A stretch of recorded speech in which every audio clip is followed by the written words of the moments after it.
6h-9h. Sacré matin. Musique, info, Conseils pratiques. trucs, astuces. Le zapping. Radio. Télé. Balafon Radio. Sacré matin. C'est l'événement. Cyril Bochico. Du lundi au vendredi. Le réveil sur le bon pied. 6h-9h. Sacré matin. Sacré matin. Le soleil se lève dans le transistor.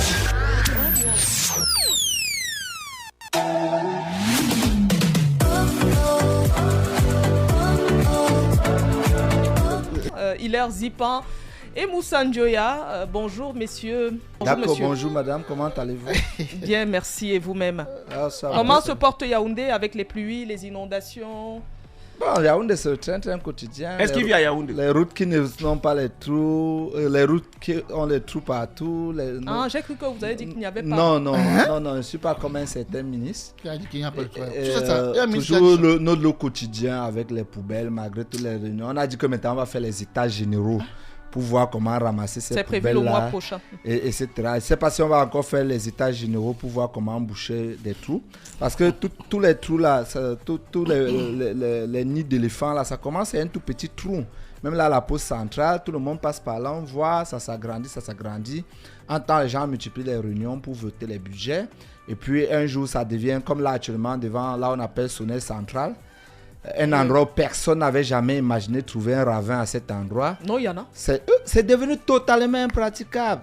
Si on fait une vidéo, demandez à votre correspondant. Et sauce là? Non, j'ai dit Sonnel Central. Ah, d'accord, ok. Net devant le monument Charles à Tangana. Tangana. Vous voyez Oui, un endroit qu'on n'avait jamais imaginé voir un trou à cet endroit. Mais vous avez un gigantesque nid d'éléphant là. C'est totalement impraticable. Donc vous imaginez un peu. Déjà, en temps de paix, entre guillemets, c'était dans un endroit très embouteillé à partir de 16h, 17h, parce que tous ceux qui habitent Ojan, Sam, Mendon et tout, venaient là pour emprunter le taxi. Oui. Avec maintenant ces trous-là, vous imaginez pas le calvaire. Et même la poste centrale n'est pas épargnée. Même Paul Biya n'est plus épargné par les secours, parce qu'avant, il savait que la route qui partait de Toudi, passant par le boulevard du 20 mai, Vongbi, Simalen et pour aller vers Vomeka, ça allait. Mais là maintenant, tous ces endroits-là, y compris devant la primature. L'autre jour, je suis passé devant la primature, j'ai vu des gars avec 2 pelles là et tout en train de cimenter le goudron, etc. J'ai dit net devant la primature. On cimentait le goudron. Oui, on cimentait le goudron. Donc ils étaient là avec 2 pelles, une brouette, etc. Je ne sais pas à quoi ils jouaient. Donc, vous avez, et après, on vous donne des noms faramineux là, béton bitumineux, ou quoi qu'ils appellent. Bref, pour vous expliquer qu'on doit maintenant cimenter les goudrons. Et des gens font le folklore. Alors, l'autre jour, je sors, comme moi j'habite Mendon, je suis en train de sortir. Je vois les gars, quand on a dit que la ministre a écrit au maire, elle a engueulé et tout. Bon. D'ailleurs, le document avait fait le tour de... Je vois des gars là, ils creusent ils font semblant de curer les drains, les caniveaux. Vous avez parlé des inondations. Oui. Ils mettent sur le côté. Bon. Sans qu'on ramasse. Voilà, je voulais parler de ça. Minimalement, toute personne qui joue de tous ses sens, sans avoir besoin d'aller à Harvard ou à Princeton, c'est que quand vous posez ça, vous les ramassez. Surtout qu'il y a de fortes chances que à 16h, 17h, il va pleuvoir. Les gars ont porté, ils ont mis à côté. C'est qui est très bien. Ils ont fait les photos parce qu'il faut dire qu'ils mettaient un soin particulier. Vous aviez au moins 8 gars là qui avaient des téléphones portables, qui étaient en train de faire des photos. Ils ont même sorti une petite banderole. Le maire Yoki Onana s'est tenu à côté comme ça. Là, on a fait la photo. Après, il a été rejoint par les gars de la communauté. Ils ont dit, bon, moi je suis parti. Seulement en revenant le soir, j'ai vu... j'ai d'abord vu les amas de boue, d'ordures et tout, qu'ils avaient mis le long de la route, ce qui avait même eu pour conséquence de rétrécir la chaussée. Du coup, les embouteillages ont doublé. Et le lendemain, il a commencé à pleuvoir. Et tout ça là a rejoint encore bien les drains, etc. Donc, l'important était de faire les photos. Pour vous dire que quoi, tout ce qu'on fait là actuellement, c'est du folklore en attendant la présidentielle. Les Camerounais doivent savoir cela. L'après-présidentielle sera très dur, pire et tout. L'ensemble des mesures du FMI sont actuellement reportées pour la fin d'année, la revue semestrielle de novembre, avant la session budgétaire. Pourquoi? Parce que le Cameroun, Paul Biya a demandé que pardon, laissez que les élections passent. Donc vous aurez des nouveaux impôts. On risque de faire passer les droits d'université de 50 000 à 150 000 francs. Hey. On va multiplier les filières professionnelles que vous connaissez Là, c'est pas encore officiel. pas Oui, encore je vous dis. Bah, tu vas faire On peur, là. risque de faire passer la TVA peut-être à 23%. Et vous avez vu l'affaire d'IRPP là. Ils ont un peu mis la pause là maintenant. Impôt sur le revenu personne physique. L'impôt sur le revenu. Ça va remonter. Et tous les autres. Vous avez vu la centralisation de la fiscalité maintenant au point où on a dit que même la fiscalité locale, vous versez d'abord au centre. On voit maintenant, du coup, 4 mois, les maires n'ont pas de salaire. Donc, 7 mois. 7 mois, pardon. Maintenant, pour le moment. Donc, Ils sont à 7 mois, sans les salaire. maires, vous imaginez maintenant Tous les les employés maires. des mairies. Oui, tous les maires ont 7 mois sans Et salaire. quand un Même- Mais entre-temps, les maires de ville ont appelé à la... Paul Biya s'est représenté. Ah oui, ils ont appelé... Apporter C'est la pas force. Mais important. vous C'est pas pensez important. On peut revenir que, là-dessus pour s'il analyser. vous plaît, par contre, c'est important. Vous imaginez que dans quel monde, si ce n'est pas dans le monde de Paul Biya, un gars comme M. Atangana peut être maire d'une ville? Mais pourtant, c'est le maire de la ville. Non, de Yaoundé. Non, je vous dis que si ce n'est dans le Cameroun de Paul Biya, je dis même dans le Cameroun de Franck Biya, Atangana Messila ne peut pas être maire de la ville de Mais Yaoundé. pourquoi il répond? Pourquoi il a- Non, Camerounais, je vous dis d'abord, pour être élu, Ouais. il était seul candidat du RDPC. Pour vous dire un peu son niveau de légitimité. Ça Le trace- RDPC a toutes les 7 communes de Yaoundé. Fondé. Il n'y a pas un seul conseiller municipal de l'opposition. Ah. Donc toutes les 7 communes sont entre les mains du RDPC. Monocolore. 100%. 100%. On a réuni un conseiller municipal à la mairie de Yaoundé. On leur a dit votre candidat c'est Luc Atangana Messi. Ils étaient tellement choqués que personne ne le connaissait. Alors, Saint-Éloi Abidou était candidat, Abouna, le maire de Yaoundé Jean-Marie premier, Abouna. Jean-Marie Abouna était candidat, etc. Il a fallu des pressions, des coups de fil de la primature, des intimidations et tout. Finalement, il a été élu à 65%. Ça veut dire que dès le premier jour, vous avez 35% des conseillers municipaux RDPC Qui n'était pas qui d'accord. n'étaient pas. Un an seulement après, tous les 7 maires, tous les 7 exécutifs communaux de Yaoundé se sont réunis pour dire au ministre Elanga Obam et au préfet du Fundi, au gouverneur, qu'ils n'en veulent plus. Ils sont allés voir Timevuna, qui est comme le parrain. leader, le parrain Ewondo, qui est président du conseil régional. Ils ont dit à Timevuna que ces messieurs n'en veulent pas. Pourquoi? Timé Regardez Bouna que- lui-même qui a fait une sortie après. pendant Qui a fait- que il fait une sortie, pourquoi? Ce monsieur, il ne reçoit personne, il est au bureau, il est enfermé, il passe son temps à raconter qu'il est expert en décentralisation, comme celui de Douala dit qu'il est expert en développement, on ne voit pas très bien si c'est développe. Ça se développe. Ça Ça se développe dans quel truc? donc, Vous voyez ça Vous, où? vous permettez que je chute sur ma phrase. Quand même, vous n'allez pas m'adresser. Laissez-la terminer. Oui, bien sûr, Non, bien sûr. Allez-y, allez-y. Allez-y, J'ai allez-y, dit- allez-y. J'ai dit, Je ça, pense que- j'ai dit ça se développe dans leur sens, notamment quand on regarde certains aspects de la ville qui sont faits, juste pour dire à Moussa Njoya que peut-être votre lecture de la chose n'est pas forcément la lecture de la Il y a chose. les Deux faits. secondes. Les faits sont têtus. Marie-Flore, 2 secondes, je Les termine journalistes là-dessus. Marie-Flore, Oui. les faits sont têtus. Je termine là-dessus. Donc, du coup, pourquoi les gars, c'était les maires, s'étaient rebellés contre lui de la sorte? Un monsieur arrive, il ne fait rien, il ne reçoit personne, il n'a aucune vision, aucun projet, etc. Malheureusement, les maires des Lui, il peut arrondissements... avoir sa vision à lui. Non, les maires des arrondissements, du moins n'a exposé aucune vision claire. Les maires des arrondissements commencent à construire et à normaliser des marchés. Je vais prendre le cas, il y a un endroit qu'on appelle Acacia. Oui. Les gens vendent au bord de la route.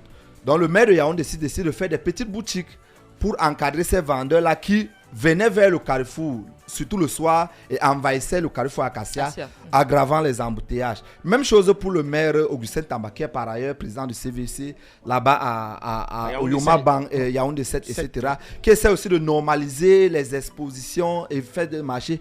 Le bon monsieur vient casser. Pourquoi? Il dit défaut de permis de bâtir. C'est lui le patron de la ville. Donc vous comprenez que de fil en aiguille, il va être les candidats pour la première fois de la ville de Yaoundé. Il va pour être candidat à la section Yaoundé 3. Il est lamentablement battu par le maire de Yaoundé 3, Il en Lucas est de même- Ouna. il en est de même pour Yapoudoua. Donc, Kassorona, oui. dans tout pays normal, À Douala, le maire Un maire de était ville. président de section de rien. Et Un tous ces maire de candidats ont ville. été battus. un maire de ville qui intitule personne va à une élection de section et est battu dans son village, à Foulan, dans tout pays normal devrait au moins démissionner. Ne serait-ce que pour ça, il devait tirer les conséquences politiques. Et maintenant, si on ajoute à son incompétence, son impotence et son arrogance. Je vous dis, il n'y a que dans le Cameroun de Paul Biya de 93 ans qu'on peut avoir un monsieur comme Messi Atangana, maire de la ville de Yaoundé, qui est aujourd'hui la capitale la plus laide d'Afrique.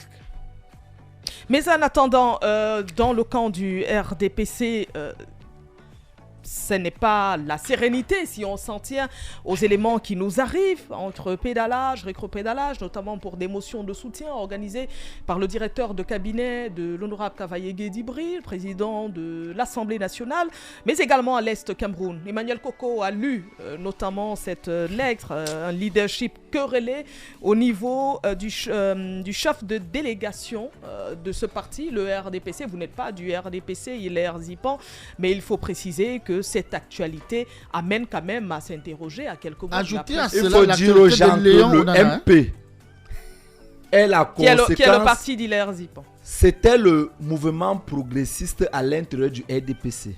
Ah, ok, d'accord. C'est-à-dire, il y avait un groupe, Le les progressiste. Ekindi, président de la grande section du groupe de l'époque, les gens comme les Albert Zonga, les Evembe Borgia Evembe Borgia. et consorts. Ils avaient le mouvement progressiste à l'intérieur du RDPC. Quand on fait le congrès, leur ligne ne triomphe pas, on les chasse. C'est là où Ekindi a Chasser. créé le MP. Il se disait que les Evembe Borgia et Vont tous le les suivre. autres allaient le suivre. Mais les gars ont regardé comme ça, ils ont fait comme les Grégo Ona ont fait plus tard, Mila a soutenu pour le mouvement des modernistes. Vous savez, Moussa Njoya avec beaucoup Non, vous d'histoire. savez quoi? Vraiment. Non, soyons un peu sérieux. C'est une partie de l'histoire qu'il faut rapporter aux Camerounais et c'est très important. D'abord, je rappelle qu'à cette période-là, j'étais pas du PC, mais je veux raconter les faits tels qu'elles sont déroulées.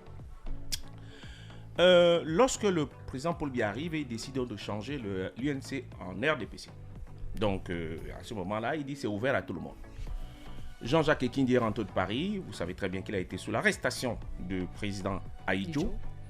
Donc, il décide de rentrer et il décide de mettre en marche la politique. Une fois que donc, le président Paul Biya fait l'ouverture dans ce sens-là, il décide donc de prendre une carte. Et il prend une carte donc, pour venir à l'intérieur du RDPC. Et il vise donc directement la présidente de section. Et vous savez bien le côté perspicace qu'il a, c'est que les autres estiment qu'il faut qu'il commence par le bas. Non, il insiste de commencer par le haut.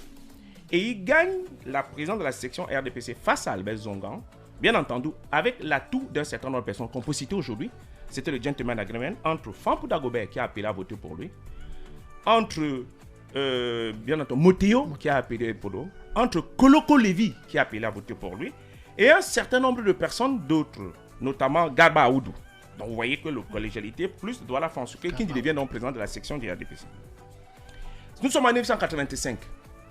En 1987, Ekindi donc décide donc d'être maire de Douala premier. Il fait donc sa liste et sa liste triomphe.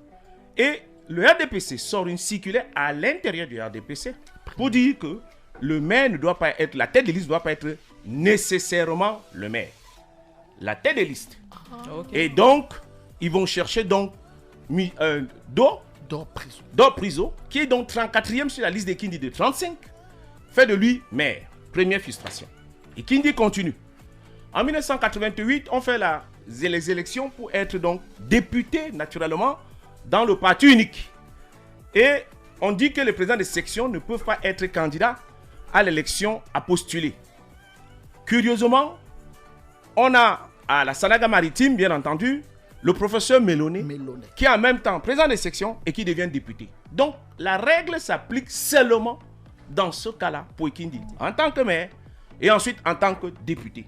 Ces deux éléments cumulés font en ce que il se dit, je n'aurai pas de parcours à l'intérieur de ce parti, compte tenu du fait que, lors du congrès de 88, il impose une ligne qui exige que tous les présidents de section sont d'office membres du comité central. ZT peut en témoigner les références que je cite. Et je peux vous citer toutes ces choses que je dis là, c'est les gens qui écoutent. Donc, et qui dit donc démissionne. Et donc, c'est à ce moment-là que nous, on adhère donc au MP. Donc, je voulais donc apporter cette précision pour dire que Moussa peut-être n'a pas la bonne information. Non, je vous dis ceci. Non, s'il vous plaît, s'il vous plaît. Je termine, monsieur Ndiaye. C'est vrai que ce n'était pas la question. Oui, Monsieur Ndiaye, j'ai voulu rétablir ça. Il est. Pour son honneur, j'aimerais que l'histoire soit bien Il est. Non.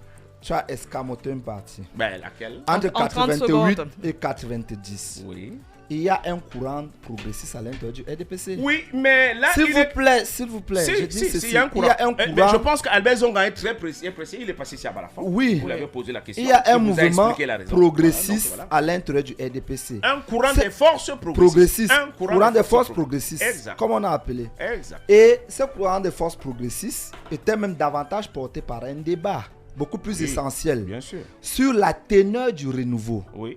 Est-ce que le renouveau voulait dire Les hommes nouveaux les hommes nouveaux ou bien les hommes nouveaux dans des vieilles outres Oui, ou ça, bien des vieilles personnes dans les vieilles outres Oui. ayant une nouvelle vision. Oui, mais c'est tout à fait normal. C'était conduit d'un côté par Il Jean-Jacques est- Ekindi il est- et par François Sengakwa. Est-ce que je peux terminer? Oui, Je peux terminer. oui. Tu as Mais pas c'est pas été- l'objet de ce matin. Oui. Il faudra aller à En 10 En l'essentiel. 10 secondes, je Oui. voulais dire que c'est ce débat idéologique entre guillemets Oui. à l'intérieur du RDPC. Et Kindi a été toujours un garçon très intellectuellement très fort. Très fort, sur C'est ce pas ça point-là. qui va faire qu'il va te donner le parti. Ah non, non, non, Laisse-moi non, non, non, terminer. non, non, je suis le patron du parti. J'en ai pas besoin. Il est parti, je suis le patron du Il parti. est, Il y a laisse-moi plus de débat. parler. Laisse-moi Il parler, y a s'il plus te de débat. plaît.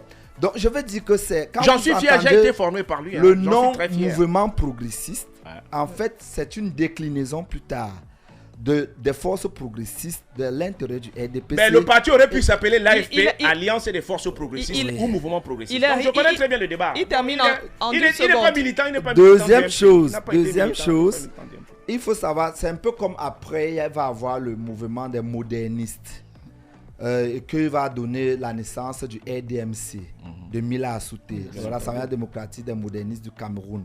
Donc, vous avez, parce qu'il faut dire les choses, Mais il faut dire aussi que tu as été un idéologue des modernistes. jamais. Ça, il faut dire. J'ai jamais rencontré M. Mila Assouté. Oui, mais Vous non. savez, on me prête plein de choses, mais je sais Ce reconnaître n'était que pas j'ai le fait. sujet, ce n'était Je pas la n'ai question. jamais, je dis bien jamais. Par contre, je peux vous citer les gens qui étaient avec Non, on Mila n'a pas Assouté. cité puisque ça ne fait pas partie de. D'accord. C'est pas l'objet Mais de. je n'ai jamais, ni Notre de émission près ni ce de matin. loin, été Même approché pas. par les modernistes. Jamais. Il Voilà. y pense, même si on peut expliquer pourquoi il a quitté le parti, le MP, on ne peut pas expliquer pourquoi il est reparti au RDPC. Mais là n'est pas la question. Il est vivant, il faut lui poser la question. Oui, nous le poserons Il la est très question. pressant. Il est Mais, vivant. mais, On mais l'a à bien vous, je vous posé. ai posé une question, celle concernant tout ce qu'on rencontre ou tout ce qu'on enregistre. C'est quoi? Ces 3 derniers jours entre lettres. Et c'est pas encore fini. Ça va bouger encore. Pourquoi? Parce que nous sommes à la phase où c'est la démarcation. On appelle ça en politique la démarcation. Pour fixer le cap pour que chacun trouve son couloir. Vous savez, lorsqu'on est dans un cul-de-sac ou dans un embouteillage, chacun essaie de trouver sa marque et de trouver sa phase parce que l'accélération va être faite. Pour être précis, dans 65 jours, à partir de 65 jours, pour faire le décompte, c'est soit 65 jours, soit si on ajoute 20, c'est-à-dire que 75 jours, le président Paul Biya va convoquer le corps électoral. Donc, si on part partir maintenant pour faire le décompte, on est dans les 65 jours. Il manque 65 jours ou 60, ou les 20 jours qu'on ajoute d'autres pour qu'il convoque le corps électoral. À partir de ce moment, tout le monde se démarque. Vous voyez, si vous voyez dans les réseaux sociaux, tous ceux qui ont postulé être candidats essaient de poser des actions. Ils essayent d'aller dans les meetings de proximité, ils essayent d'occuper les radios, Les ils médiatons, oui. essayent d'aller à l'étranger pour essayer de... Et chacun véhicule à sa manière son positionnement. Donc pour revenir au RDPC, il y a un problème de positionnement parce que ça vous a pas échappé, j'espère, Marie-Claude, que le président Paul Biya, une fois qu'il a convoqué le corps électoral dès juillet, il va sans dire qu'après octobre, ou du moins en novembre, lorsqu'il va prêter, ou lorsque celui qui va gagner va prêter serment, il y aura nécessairement l'obligation de convoquer le corps électoral au mois de décembre pour être soit député, soit maire. Et donc, par conséquent, tous les gens qui se démarquent à l'intérieur du RDPC essaient de se positionner par rapport à ces échéances-là. Est-ce que... Je rappelle en passant que le RDPC renouvelle à 65% à peu près les postes de maire. Par élection. Si vous prenez ceux qui ont été élus en 2020, du moins avant 2013, 2020, vous allez voir que le taux de mouvement, de modification des maires à l'intérieur du RDPC est de 65%.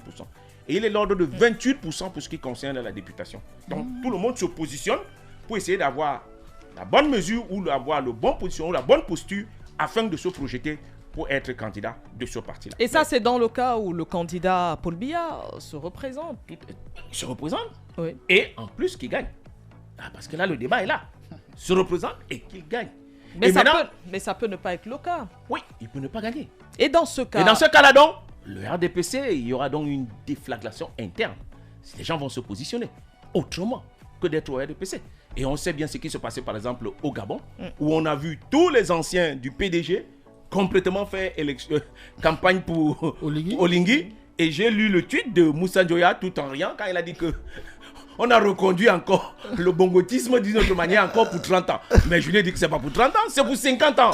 À partir du moment où les gens ont décidé de ne pas changer le monde. Ah mais bien sûr, ils ont refusé de changer le monde. C'est-à-dire qu'on a dit, on vous change. Ils ont dit non, nous continuons dans l'ancienne méthode. C'est-à-dire que tout le monde est auprès du président et le président distribue les prébendes à tout le monde. À partir de ce moment, c'est le petit Dieu et à tout moment, Oligui peut être tranquille. Maintenant, plus que jamais, il a la légitimité pour distribuer le bakshish. Moussa Njoya, le RDPC qui met les points sur les i dans un communiqué ferme, le parti de Paul Biya dément tout lien avec une mobilisation annoncée à l'extrême nord. L'initiative intitulée 100 000 jeunes unis derrière Paul Biya, pilotée par El Hadj Boukar Abdourahim, est jugée non conforme. Le RDPC exige l'arrêt immédiat de l'opération, rappelant que toute action politique doit passer par les circuits officiels. Mais il y a également cette lettre du ministre angouin Michel qui concerne notamment le nouveau chef de délégation permanente, toujours du RDPC. Et c'est-à-dire qu'à quelques mois de la présidentielle, comme disait Hilaire tout à l'heure, ça pourrait aller davantage parce que chacun veut se positionner. Ou l'opposition est dans le RDPC. Non, la chose est beaucoup plus profonde que cela. Je pense que l'anecdote biographique d'Hilaire tout à l'heure sur le parcours de Jean-Jacques Ekindji renseigne sur la situation. Il ne faut pas prendre cette question comme une question conjoncturelle. Elle est structurelle, elle est institutionnelle au RDPC. Et ça s'appelle la bureaucratisation du parti. Paul Biya a toujours dit que le RDPC n'est pas un parti d'état-major. En s'inspirant bien sûr de la position de Kamel Samuel lors du premier séminaire de l'UNC en 1960, parce que lorsqu'on fait le premier séminaire de l'UNC en mars 1960, il est question de définir l'identité de l'UNC. Est-ce un parti de masse ou un parti de cadre? Malheureusement, ils vont dire que c'est un parti de masse, mais ils vont fonctionner comme un parti de cadre. Et plus tard, ils vont même créer l'école des cadres. C'est un parti d'état-major où l'état-major cherche à garder la main. Et chaque fois qu'il y a eu un semblant d'ouverture, les états-majors se sont arrangés à rattraper l'ouverture et à visser d'un tour plus dur.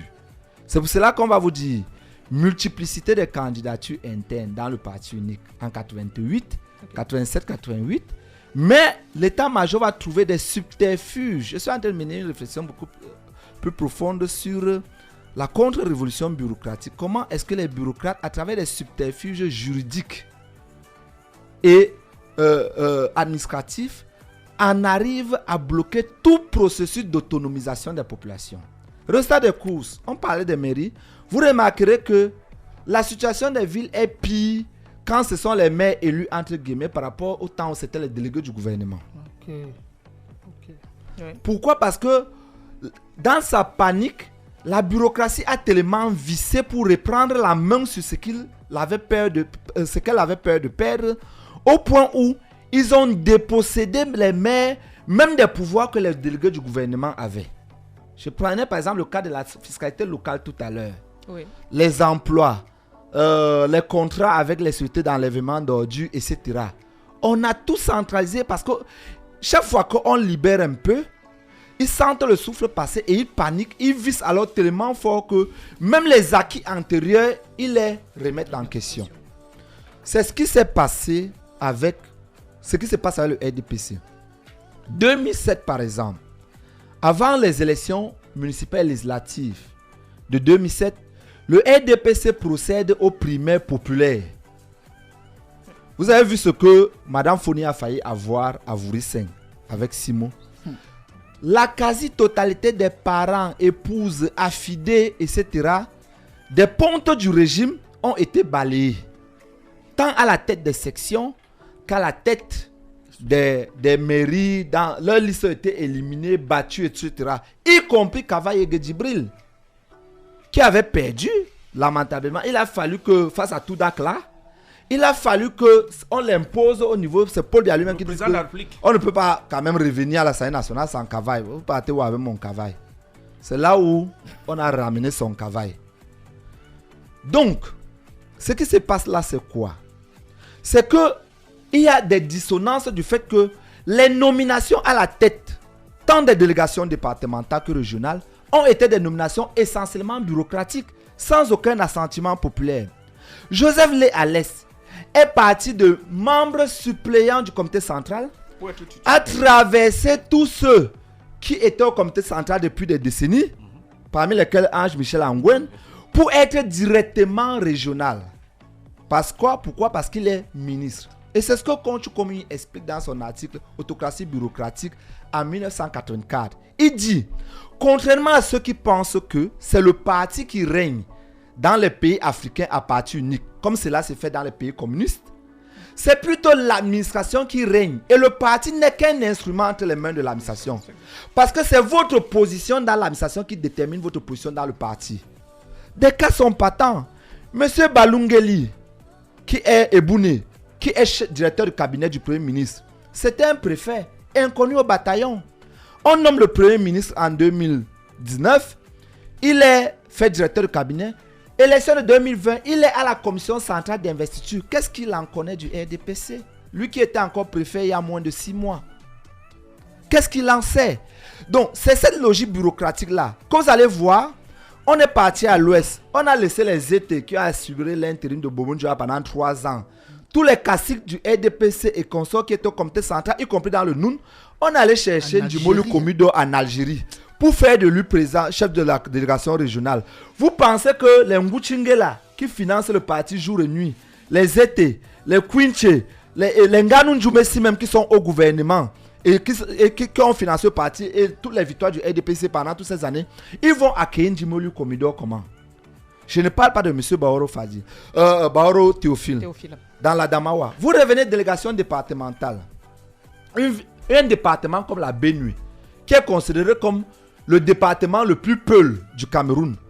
On peut prendre un Bayrobé d'extraction tchadienne, un Lara, pour faire de lui chef de la délégation départementale de la Benue dans la ville d'un certain Marafa Amidou Yaya ou Adjidja Alim. La ville d'Ayatou. David Aïdjo. Pour vous dire, non, Marie-Flore, c'est très important. Après, on pourra parler d'autres choses. Oui. Ce que je veux dire, c'est que quoi? C'est que c'est la prise en main. Pourquoi? Parce que c'est les ministres, c'est les bureaucrates. Ils s'asseyent entre eux à Yaoundé. Ils s'entendent. Ils se distribuent les postes. Parce qu'on est dans une forme de régime féodal. Je parlais l'autre jour des apanages. On distribue les localités entre nous les amis de la haute bureaucratie. On dit que ben, toi tu vas rentrer dans le Noun, tu seras là-bas et tout. On s'entend, il n'y a aucune consultation populaire à la base. Et on désigne, comme Ekinji revendiquait, Ekinji disait que ben, il est quand même incongru que quand il est élu président de section. Et il n'est pas membre du comité central. Et on ramasse des individus sur la base de on ne sait quoi, parce qu'il est qui directeur de société, qui ministre, qui ceci, cela, qui épouse de tel ministre, pour en faire des membres du comité central qui sont des personnes totalement inconnues au bataillon. Parce que c'est quoi l'affaire? Comme je le disais tantôt, 2011, quand les gars ont perdu en 2007, au congrès de 2011, ils décident de créer ce qu'ils ont appelé les délégations départementales du parti. Tout parce que eux tous, soit leurs femmes, soit eux-mêmes, soit leurs enfants, un peu comme les Mbassandine et les Tangamessi, avaient perdu les sections. Qu'est-ce qu'il fallait faire? Il fallait qu'ils reprennent la main.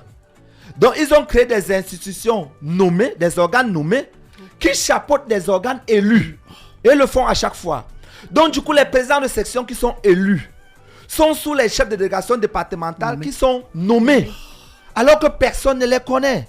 Après, on met les délégations, chefs de délégation régionales, qui se considèrent comme les patrons des délégations départementales, qui eux-mêmes sont les patrons des présidents de section qui n'ont aucune voix au chapitre. Regardez les listes des comités d'installation là, etc. C'est prévu, je pense, cette semaine. Les maires, à partir du 22, les maires sont recasés au tréfonds des membres des commissions, ainsi que les présidents de section et tout. C'est entre eux et les gens de la bureaucratie, les secrétaires généraux des ministères, les ministres, qui ceci, cela. Ils se sont partagés et ils vont organiser, ils vont boire leur champagne ensemble, ils vont rentrer dans leur Prado CA à Yaoundé, abandonnant le parti. Donc, ce qui se passe aujourd'hui, Et ça va s'aggraver. La césure entre ce qu'ils appellent, dans une certaine mesure, la base militante, la césure entre les tendances bureaucratiques. Parce que dans chaque localité, où vous avez 5, 6, 10 bureaucratiques, ça sera autant de tendances du RDPC. Et chaque tendance va travailler à savonner la planche à toute autre tendance. Les Michel Angwen, c'est parce qu'ils parlent, ils estiment qu'il n'a plus rien à perdre ni rien à gagner. Mais entre les Michel Angwen qui parlent et disent que nous on n'est plus trop là-dedans, et les dizaines d'autres qui vous disent sous cap à Yaoundé que comme Bia a décidé de donner le parti à tel, on verra bien. Et l'épreuve du feu sera les installations là. On est obligé aujourd'hui, au niveau du comité central, d'appeler les élites pour les intimider. Qu'on a le rapport que tu n'es pas allé accueillir tel, tu n'as pas fait ceci et tout. Vraiment, si vous ne mobilisez pas, on vous tiendra personnellement responsable. Et sachez qu'il y a un remaniement qui est en train d'approcher. C'est le chantage qu'on est aujourd'hui en train de faire aux élites bureaucratiques pour qu'elles accompagnent tous ces chefs de délégation, soit départementaux, régionaux, totalement illégitimes, qui ont été désignés. Mais Hilaire Zipan, tel que l'explique Moussa Njoya, on pourrait avoir d'autres batailles dans ce sens. Ça veut dire qu'après la sortie du ministre Angouin, on pourrait avoir d'autres personnes qui vont se lever pour dire « je ne veux pas travailler avec un tel ou un tel ». Juste une parenthèse pour dire qu'actuellement dans la ville de Douala, la route Bépanda devant chez Madame Foning, c'est bloqué. La route est bloquée à cet endroit. Vous allez certainement me demander pourquoi. Chez Madame Foning, à Bépanda. Pourquoi ? Eh bien, il n'y a pas de lumière là-bas depuis. Les populations ont donc décidé de bloquer la route. Depuis ce matin, si vous habitez à Douala 5e, bien vouloir chercher une autre voie de contournement, pas passer à cet endroit. Nous reviendrons notamment sur cette actualité. Mais Hilaire Zipan, ça pourrait être préjudiciable pour le RDPC, toutes ces batailles. Mais je vais pas faire internes. Non, je lis et je me félicite du fait que un certain nombre d'acteurs majeurs de la société civile, des intellectuels engagés, font des analyses qui nous permettent à nous, les acteurs de l'action, parce qu'un homme politique c'est un homme d'action, de pouvoir comprendre. Et parfois ça vient corroborer un peu un certain nombre d'éléments ou de lectures que nous faisons à l'interne. Parce qu'un parti politique, pour s'exprimer, a besoin d'un certain nombre de cadres pour pouvoir le donner. Moi, je suis suffisamment alimenté par beaucoup de personnes à l'intérieur du parti qui travaillent dans ce sens-là. Pour faire deux appuis et approuver ce que Moussa Njoya a dit. Lorsque la bureaucratie... D'abord, première chose, on déposait les listes en 2019. Il faut bien comprendre comment le RDPC fonctionne. On déposait les listes en 2019 et les listes sont déjà complètement bouclées.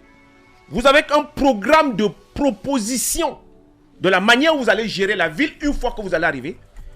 Et le 24 décembre, pendant que tout est bouclé, on vous sort la loi sur la décentralisation.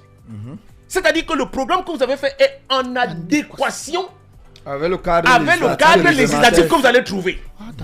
Et je dis que d'emblée, ils vont échouer. Si vous avez bon souvenir, je suis venu dire, il dit qu'aucun maire ne va réussir. Tout à fait. Parce qu'on était en adéquation. L'embuscade bureaucratique. Donc on ne pouvait pas. Donc quand j'entends les maires qui disent qu'on va construire le trailway, on va faire ceci, on va faire cela. Mais il est 2 secondes. Le cas de la loi sur le code général de la décentralisation est un cas typique de la bureaucratie. Merci mon frère.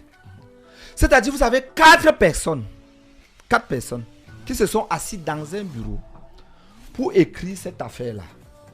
Avec pour une préoccupation majeure. Premièrement, que leur chef de file, qui était le ministre Elanga Obam actuellement, qui était à l'époque d'API, c'est-à-dire chef de la division des affaires administratives, politiques et institutionnelles, à la primature, qui se taillait déjà le costume du prochain ministre de la décentralisation, avec son actuel SG, et 2 autres chargés de mission et attachés, ils se sont assis pour écrire cette affaire. Vous voyez un peu le niveau de légitimité de cette affaire. Et comme vous tout dites, la fin du dépôt de liste, c'était le 27 novembre. Exact. 27 novembre. Donc vous déposez vos listes de candidature le 27 novembre. Et le 24 décembre, un mois plus tard, on vous sort une nouvelle loi. Sachant que les élections auront lieu en février.